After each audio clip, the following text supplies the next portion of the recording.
ബഹുമാന്യരായ മാതാപിതാക്കളും പ്രിയ സഹോദരങ്ങളും ആയുള്ളവരും പ്രിയമുള്ളവരും, അല്പസമയം മാത്രം നിങ്ങളുടെ മുൻപിൽ നിന്നുകൊണ്ട് വിശുദ്ധ ബൈബിളിലെ ചില വേദവാക്യങ്ങൾ അല്പസമയം മാത്രം പറയുവാൻ ആഗ്രഹിക്കുന്നു. ബൈബിൾ ഇപ്രകാരം പറയുന്നുണ്ട്: കാലം തികഞ്ഞു, ദൈവരാജ്യം സമീപിച്ചിരിക്കയാൽ മനസാന്തരപ്പെട്ട് സുവിശേഷത്തിൽ വിശ്വസിക്കുവിൻ എന്ന്. സുവിശേഷം തികച്ചും സമാധാനത്തിന്റെയും സ്നേഹത്തിന്റെയും സന്ദേശം മാത്രമാണ്. അതിനപ്പുറം നമുക്ക് ചിന്തിക്കേണ്ട ആവശ്യങ്ങളൊന്നുമില്ല. കാരണം യേശു ഈ ലോകത്തേക്ക് കടന്നു വന്നത് ഇവിടെ എല്ലാവരും പരസ്പരം സ്നേഹിക്കുകയും തമ്മിൽ വളരെ സന്തോഷത്തോടെ ആയിരിക്കുകയും ചെയ്യുവാൻ വേണ്ടി. അതിന്റെ മാതൃക തന്നെ യേശു കാണിച്ചത് സ്വന്തം ശിഷ്യന്മാരുടെ കാൽപാദങ്ങളെ വെള്ളമെടുത്ത് കഴുകിക്കൊണ്ട് പറഞ്ഞത്, നിങ്ങളിത് തമ്മിൽ ചെയ്യണം എന്നാണ്. അല്ലാതെ അവിടെ വലിയവനെന്നോ ചെറിയവനെന്നോ ഒന്നുമില്ല. മനുഷ്യരുടെ ഇടയിൽ എല്ലാവരും ദൈവത്തിന്റെ സന്താനങ്ങൾ തന്നെ. അവർ സമാധാനത്തോടു കൂടിയായിരിക്കണം എന്ന് തിരുവെഴുത്ത് നമ്മെ വളരെ വ്യക്തമായി തന്നെ ബോധ്യപ്പെടുത്തുന്നു. കാരണം അപ്രകാരം പറയുവാൻ വക്രതയും കോട്ടവും ഉള്ള തലമുറയെന്നാണ് പ്രവാചകൻ ഇവിടെ പറയുന്നത്. ഇപ്പൊ വക്രതയും കോട്ടവുമുള്ള തലമുറയിൽ ദൈവത്തിന്റെ മാറ്റമില്ലാത്ത വചനം ജീവനും ചൈതന്യവും നമുക്ക് നൽകും. അതിനാണ് തമ്മിൽ സ്നേഹിക്കുക, എല്ലാവരും സഹോദരങ്ങൾ തന്നെയാണ് എന്ന് തിരുവചനം പറയും. ഒരാഴ്ചയ്ക്ക് മുൻപ് ഞാൻ ഏതാണ്ട് വർഷങ്ങൾ തന്നെയായി ഈ ഏറ്റുമാനൂർ വന്നു നിന്ന് ഇങ്ങനെ ഈ സമാധാന സന്ദേശം വിളിച്ചറിയിക്കുവാൻ തുടങ്ങിയത്. ഒരാഴ്ച മുൻപ് ഏറ്റുമാനൂര് KSRTC സ്റ്റാൻഡിന്റെ സമീപത്ത് നിന്ന് പ്രസംഗിച്ചപ്പോൾ ബഹുമാന്യനായ ഒരു സഹോദരൻ വന്ന് എന്നോട് പറഞ്ഞത്, ഇനി നീ ഇവിടെ വന്നാൽ നീ അടിമേടിക്കും എന്നാണ്. എൻ്റെ വീട് ഇവിടെ തൊട്ടടുത്ത് തന്നെയാണ്. പക്ഷെ ഞാൻ അങ്ങനെ ഒരു വഴക്കുണ്ടാക്കി നടക്കുന്ന ഒരു മനുഷ്യനായിട്ടല്ല ജീവിക്കുന്നത്. യേശുക്രിസ്തുവിന്റെ സ്നേഹം, യേശുക്രിസ്തു തരുന്ന സമാധാനം, അത് മറ്റുള്ളവരും അനുഭവിക്കണം, അതറിയണം എന്നാണ്. ഒരു സുവിശേഷകനെ സംബന്ധിച്ചിടത്തോളം അലഞ്ഞു തിരിഞ്ഞുള്ള യാത്രയാണ്. കഴിഞ്ഞ ചില ആഴ്ചകൾക്ക് മുൻപ് പാലായിക്കപ്പുറം പൈകയെന്ന് പറയുന്ന സ്ഥലത്ത് ഞാൻ പോയി പ്രസംഗിച്ചിട്ട് തിരിച്ചു പോരാനായിട്ട് നോക്കുമ്പോൾ എൻ്റെ കയ്യിൽ ഒന്നുകിൽ പാലാ വരെ വരാനുള്ള ബസ് കൂലിയുണ്ട്, അല്ലെങ്കിൽ പാലായിൽ നിന്ന് കൂടല്ലൂർ വരെ വരാനുള്ള പൈസയെ എൻ്റെ കയ്യിലുള്ളൂ.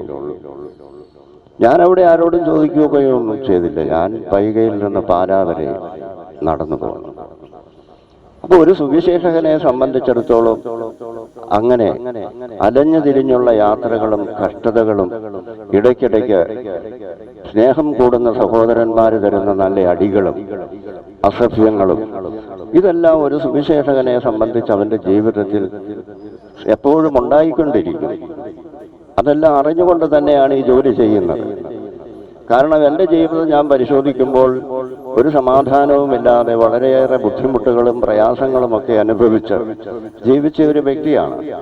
എന്നാൽ യേശുക്രിസ്തുവിനെ ഞാൻ രക്ഷകനും കർത്താവുമായി സ്വീകരിച്ചപ്പോൾ അതുവരെ എന്നെ കീഴടക്കിക്കൊണ്ടിരുന്നതായ ചില ലോകമോഹങ്ങളും അതിൽ പെട്ടുപോയത് ഞാനും എൻ്റെ കുടുംബവുമാണ്.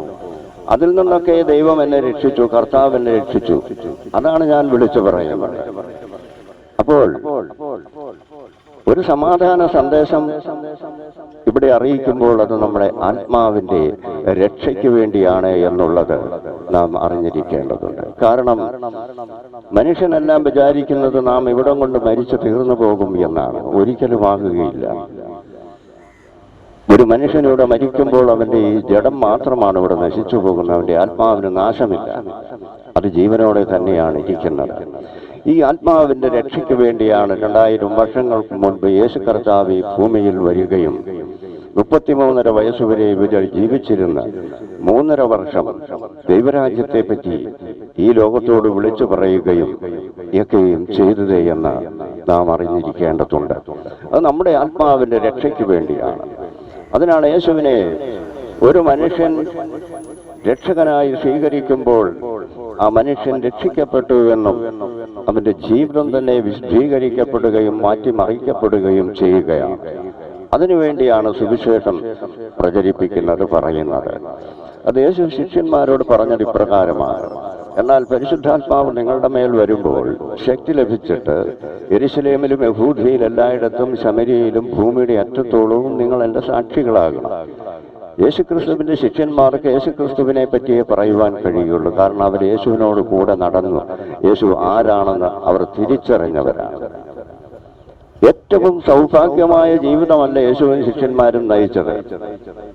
ഒരു വലിയ സന്തോഷം അല്ലെങ്കിൽ വലിയ വില കൂടിയ ഭക്ഷണങ്ങൾ കഴിക്കുകയോ അല്ലെങ്കിൽ അങ്ങനെ ഭക്ഷണം ഉണ്ടാക്കുന്ന സ്ഥലങ്ങളിൽ ചെല്ലുകയോ അല്ല ചെയ്തിരുന്നത്.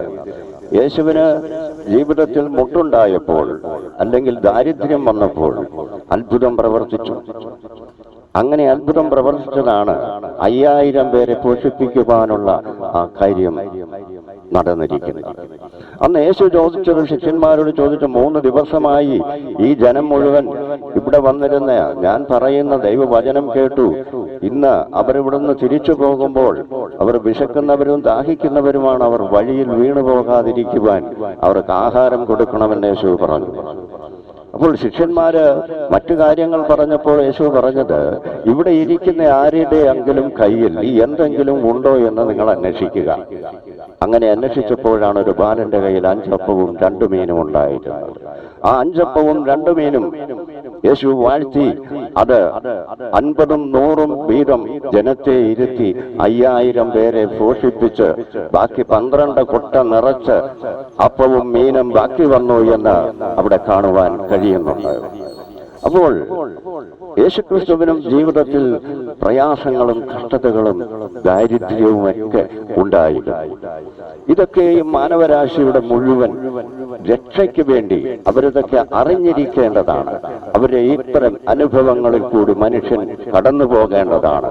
അതൊക്കെയും പഠിപ്പിക്കുകയായിരുന്നു യാഥാർത്ഥ്യമായും ചെയ്തുകൊണ്ടിരുന്നത്. പ്രിയമുള്ളവരെ, നമ്മളുടെ ജീവിതത്തിൽ വലിയ ഞെരുക്കങ്ങളും പ്രയാസങ്ങളും ഒക്കെ വരുമ്പോൾ നമ്മൾ ദൈവത്തിൽ ആശ്രയിക്കുന്നുവെങ്കിൽ തീർച്ചയായും അത് നമുക്ക് വലിയ ആശ്വാസമെന്ന് മാത്രമല്ല, നമ്മൾ അവിടെ ഉറച്ചു നിൽക്കുന്നവരായിരിക്കും. കാരണം നാം തകർന്നു പോകുവാനോ തളർന്നു വീഴുവാനോ ഒന്നും ദൈവം സമ്മതിക്കുകയില്ല. കാരണം അനേക മനുഷ്യരെ ആശ്രയിച്ച് കഴിഞ്ഞായിരിക്കും നാം ദൈവത്തിൽ ആശ്രയിക്കുന്നത്. എന്നാൽ ആദ്യം തന്നെ നാം ദൈവത്തിൽ ആശ്രയിക്കുന്നുവെങ്കിൽ തീർച്ചയായും അപ്പോൾ തന്നെ നമ്മുടെ ജീവിതത്തിൽ വിടുതൽ സംഭവിക്കും. നാം അവിടെ ഉറച്ചു നിൽക്കുന്നവരും പ്രത്യാശയുള്ളവരുമായി തീരും. എന്നാൽ അനേകരുടെ അടുത്ത് നാം മനസ്സിൽ വിശ്വാസമുള്ളവരെ സഹായിക്കുമെന്ന് ഓർത്തുകൊണ്ട് അനേകരുടെ അടുത്ത് നാം ചെല്ലുമ്പോൾ അവരിൽ അനേകരും നമ്മളെ ഉപേക്ഷിച്ച് കളയും. എന്നാൽ യേശു കർത്താവ് ഒരിക്കലും നമ്മളെ ഉപേക്ഷിക്കുകയില്ല. നമ്മളെ താങ്ങി നിർത്തും, നമ്മളെ ആശ്വസിപ്പിക്കും.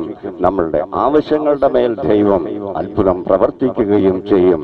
അതോരോ വിശ്വാസിയുടെയും ഹൃദയം യേശു വസിക്കുന്നുവെങ്കിൽ തീർച്ചയായും അങ്ങനെ സംഭവിക്കും എന്നുള്ളത് തിരുവചനം വായിക്കുമ്പോൾ നമുക്ക് മനസ്സിലാക്കുവാൻ കഴിയും. ബൈബിൾ പഠിക്കുമ്പോൾ നമുക്ക് മനസ്സിലാക്കുവാൻ കഴിയും. ഓരോ മനുഷ്യന്റെയും ജീവിതം ഈ ഭൂമിയിൽ നല്ല സമാധാനത്തോടെ സന്തോഷത്തോടെ സ്നേഹത്തോടെ ആയിരിക്കണമെങ്കിൽ നാം പ്രത്യാശയുള്ളവരായിരിക്കണം. പ്രത്യാശ ആരിലാണ്? ദൈവത്തിലുള്ള പ്രത്യാശ, ദൈവത്തിലുള്ള വിശ്വാസം മാത്രമാണ് നാം ധൈര്യത്തോടെ ഏത് പ്രതികൂല സാഹചര്യങ്ങൾ ജീവിതത്തിൽ ഉണ്ടായാലും അതിനെയൊക്കെ ഞാൻ എൻ്റെ ദൈവത്താൽ ജയിക്കും എന്നുള്ള ഉറച്ച വിശ്വാസത്തോടെ നാം മുൻപോട്ട് പോകുന്നുവെങ്കിൽ ഈ ലോകത്തിന്റെ ഒരു ശക്തിക്കും നമ്മളെ പരാജയപ്പെടുത്തുവാൻ കഴിയുകയില്ല. നമ്മുടെ ജീവിതത്തിൽ ദൈവം തരുന്നതായ അനുഗ്രഹങ്ങളെ തകർത്ത് കളയുവാൻ കഴിയുകയില്ല. ഞാനത് പറയുവാൻ കാരണം, പ്രിയമുള്ളവരെ, ഈ ഏറ്റുമാനൂർ സ്റ്റാൻഡിൽ പോലും ഞാൻ ജോലി ചെയ്തിട്ടുള്ളവനാണ്. അതായത് ടാറിങ് പണി എന്ന് പറയുന്നത്. അപ്പോൾ അന്ന് അതിൽ നിന്ന് കിട്ടുന്ന ആ വേതനം അതിഭയങ്കരമായ വെയിൽ കൊണ്ട് ഞാൻ ഉണ്ടാക്കിയ ആ പൈസയുടെ നല്ലൊരു ശതമാനം ചിലപ്പോൾ മദ്യപിക്കുവാനെടുത്തെന്നിരിക്കും. എന്നാൽ ഇതിന്റെ യഥാർത്ഥ അവകാശി എന്നെ പ്രതീക്ഷിച്ചെന്റെ വീട്ടിലെന്റെ ഭാര്യയും മക്കളും ഇരിപ്പുണ്ട്. അവർക്ക് ലഭിക്കുന്നത് തുച്ഛമായത് മാത്രം. അപ്പോൾ അവിടെയാണ് നമ്മുടെ നാശം തുടങ്ങുന്നത്. നമ്മുടെ അടിസ്ഥാന ജീവിതം തകർന്നു പോകുന്നത് അവിടെയാണ്. കാരണം നമ്മളെ ആശ്രയിച്ചിരിക്കുന്ന അവരുടെ മനസ്സിൽ ഒത്തിരി ആഗ്രഹങ്ങളുണ്ട്. കുട്ടികളുണ്ടെങ്കിൽ മറ്റു കുട്ടികൾ സ്കൂളിൽ പോകുന്നത് പോലെ അവർക്കും നല്ല പുസ്തകവും നല്ല ബാഗും നല്ല ചെരുപ്പും നല്ല കുടയും വേണമെന്നുണ്ട്. എന്നാൽ എനിക്ക് കിട്ടിയ വരുമാനത്തിന്റെ നല്ലൊരു ശതമാനം ഞാൻ തകർത്ത് കളഞ്ഞത് കാരണം അവർക്കത് അനുഭവിക്കുവാൻ കഴിയാതെ പോവുകയാണ്. ഇങ്ങനെയാണ് പ്രിയമുള്ളവരെ ജീവിതം തകർന്നു പോകുന്നത്. ആ തലമുറ വളർന്നു വരുമ്പോൾ ഒരു വലിയ പ്രതിസന്ധികളിൽ കൂടിയാണ് വളർന്നു വരുന്നത്. കാരണം അവർക്ക് സമാധാനം ലഭിച്ചിട്ടില്ല, സന്തോഷം എന്താണെന്ന് അവർ ജീവിതത്തിൽ അറിഞ്ഞിട്ടില്ല, അവരുടെ ആഗ്രഹങ്ങളൊന്നും തന്നെ സഫലമായിട്ടില്ല. എന്നാൽ ദൈവത്തിൽ ആശ്രയിക്കുന്നുവെങ്കിൽ തീർച്ചയായും നാം നല്ല വഴിയിൽ കൂടി യാത്ര ചെയ്യും. നാം നല്ലത് ചെയ്യും, നല്ലത് പ്രവർത്തിക്കും, നല്ലതുപോലെ ജീവിക്കും. നമുക്കൊന്നുമില്ലെങ്കിൽ പോലും സമാധാനത്തോടെ ഒന്ന് ഉറങ്ങുവാൻ നമുക്ക് കഴിഞ്ഞെന്നാൽ അതെത്ര മനോഹരമായിരിക്കും, എത്ര സന്തോഷമായിരിക്കും. അതാണ് ദൈവം നമുക്ക് തരുന്നത്. അതാണ് കർത്താവ് പറയുന്നത്, എന്റെ സമാധാനം ഞാൻ നിങ്ങൾക്ക് തന്നേച്ചു പോകുന്നു. ഈ ലോകം തരുന്ന സമാധാനം അത് അല്പസമയത്തേക്ക് മാത്രമേ നിലനിൽക്കുകയുള്ളൂ. ആ സമാധാനം ഒരു 3 മണിക്കൂർ കഴിയുമ്പോൾ വീണ്ടും നമ്മെ അലട്ടിക്കൊണ്ടിരുന്ന ആ പഴയ പ്രശ്നത്തിലേക്ക് നമ്മൾ പിന്നെയും വീണുപോകും. എന്നാൽ ദൈവം തരുന്ന സമാധാനമോ പ്രിയമുള്ളവരെ അത് എന്നേക്കും നിലനിൽക്കും. അത് നമ്മുടെ ജീവിതത്തിൽ എപ്പോഴും തന്നെ ഉണ്ടായിരിക്കും എന്ന് നാം ഓർത്തിരിക്കണം. അതിനുവേണ്ടിയാണ് യേശു ഈ ഭൂമിയിൽ വന്നത്. 2 കള്ളന്മാരുടെ മധ്യത്തിൽ ക്രൂശിക്കപ്പെട്ട് മരിച്ചടക്കപ്പെട്ട് 3-ാം നാൾ ഉയർത്തെഴുന്നേറ്റ് സ്വർഗത്തിലേക്ക് കരയേറി പോകുന്നതിന് മുൻപ് തന്നെ ഈ ലോകത്തോട് വിളിച്ചു പറഞ്ഞു, ഞാൻ വീണ്ടും വരും. എന്നിൽ വിശ്വസിച്ച് മരിച്ചവരെയും എന്നിൽ വിശ്വസിച്ച് ജീവിച്ചിരിക്കുന്നവരെയും ചേർത്ത് കൊണ്ടുപോകുവാനാണ് യേശു വരുന്നത്. അപ്പോൾ ഈ ലോകത്തിൽ നാം ജീവിച്ചിരിക്കുമ്പോൾ യേശുവിനെ ഹൃദയത്തിൽ രക്ഷകനും കർത്താവുമായി സ്വീകരിക്കണമേ എന്ന് നിങ്ങളോട് അപേക്ഷിക്കുകയും പ്രാർത്ഥിക്കുകയും ചെയ്യുകയാണ്. പ്രിയമുള്ളവരെ, ഒരു സമാധാനത്തിന്റെ ജീവിതം, നല്ല സന്തോഷമുള്ള ഒരു ജീവിതം, ദൈവം തരുന്ന അനുഗ്രഹങ്ങളെ വളരെ സന്തോഷത്തോടുകൂടി അനുഭവിച്ചുകൊണ്ട് ദൈവത്തിന് നന്ദി പറഞ്ഞുകൊണ്ട് ജീവിക്കുവാനുള്ള അവസരമാണ് ഏറിയാൽ 70 അല്ലെങ്കിൽ 80 എന്ന ഈ ചെറിയ കാലഘട്ടം. ഇതിനപ്പുറവും നമുക്കൊരു ജീവിതമുണ്ട്. ആ ജീവിതം അവസാനമില്ലാത്തതാണ്. അതിനാണ് തിരുവെഴുത്ത് പറയുന്നത് നിത്യത എന്ന് പറയുന്നത്. ആ നിത്യതയിൽ നാം പ്രവേശിക്കണമെങ്കിൽ നാം നമ്മുടെ പാപത്തിന്റെ പരിഹാരത്തിനു വേണ്ടി കാൽവരിയിൽ ക്രൂശിച്ച യേശുവിനെ നാം വിശ്വസിക്കണം. പാപമെന്ന് പറയുന്നത് ഒന്നേ ഉള്ളൂ, അത് ദൈവത്തെ അനുസരിക്കാതെയുള്ള ജീവിതം. അതല്ല നമുക്ക് അത്യാവശ്യം. നമ്മുടെ ജീവിതത്തിൽ നമുക്ക് സമാധാനവും സന്തോഷവും സ്നേഹവുമാണ് ആവശ്യം. അത് തന്നെയാണ് ദൈവം പ്രദാനം ചെയ്യുന്നതും. അതിലേക്കായി പ്രിയമുള്ളവരെ ഹൃദയങ്ങളെ സമർപ്പിക്കുക എന്ന പ്രാർത്ഥനയോടും തിരുവചനം കേട്ട സകല മനുഷ്യരെയും കർത്താവായ യേശുക്രിസ്തു ധാരാളമായി അനുഗ്രഹിക്കട്ടെ എന്ന പ്രാർത്ഥനയോടെ ഞാൻ എൻ്റെ വാക്കുകൾ ഇപ്പോഴിവിടെ അവസാനിപ്പിക്കുന്നു. ദൈവമായ കർത്താവ് നിങ്ങളെ എല്ലാവരെയും ധാരാളമായി അനുഗ്രഹിക്കട്ടെ.